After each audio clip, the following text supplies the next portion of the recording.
ಸಚಿವ ಸಂಪುಟ ವಿಸ್ತರಣೆ ಹಿನ್ನೆಲೆ ಶಾಸಕರ ಲಾಬಿ ಕೂಡ ಜೋರಾಗಿದೆ. ಕೊನೆ ಹಂತದ ಸರ್ಕಸ್ ಕೂಡ ನಡೀತಾ ಇದೆ. ಮಾಜಿ ಸಿಎಂ ಭೇಟಿ ಮಾಡ್ತಿದ್ದಾರೆ ಶಾಸಕರು. ಕಾವೇರಿ ನಿವಾಸದಲ್ಲಿ ಸಿದ್ದರಾಮಯ್ಯ ಭೇಟಿಯಾಗಿದ್ದಾರೆ ಶಾಸಕರು.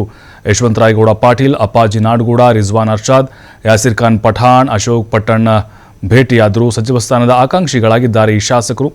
ಸಿದ್ದರಾಮಯ್ಯ ಮೂಲಕ ಹೈಕಮಾಂಡ್ ಮೇಲೆ ಒತ್ತಡವನ್ನು ಹಾಕ್ತಾ ಇದ್ದಾರೆ. ನಾಳೆ ಸಂಪುಟ ವಿಸ್ತರಣೆ ಫೈನಲ್ ಹಿನ್ನೆಲೆಯಲ್ಲಿ ಈಗ ಸಿದ್ದರಾಮಯ್ಯ ನಿವಾಸಕ್ಕೆ ಭೇಟಿ ಕೊಟ್ಟು ಚರ್ಚೆಯನ್ನ ಮಾಡಿದ್ದಾರೆ.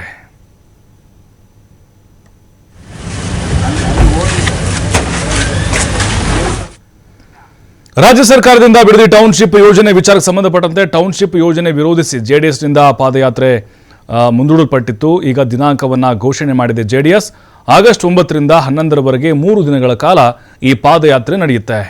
ಬಿಡದಿಯ ಬೈರಮಂಗಲದಿಂದ ಫ್ರೀಡಂ ಪಾರ್ಕ್ವರೆಗೆ ಪಾದಯಾತ್ರೆ ನಡೆಯುತ್ತೆ. ಬಳಿಕ ಆಗಸ್ಟ್ 14ಕ್ಕೆ ವಿಧಾನಸೌಧ ಚಲೋ ಕೂಡ ಜೆಡಿಎಸ್ನವರು ಹಮ್ಮಿಕೊಂಡಿದ್ದಾರೆ.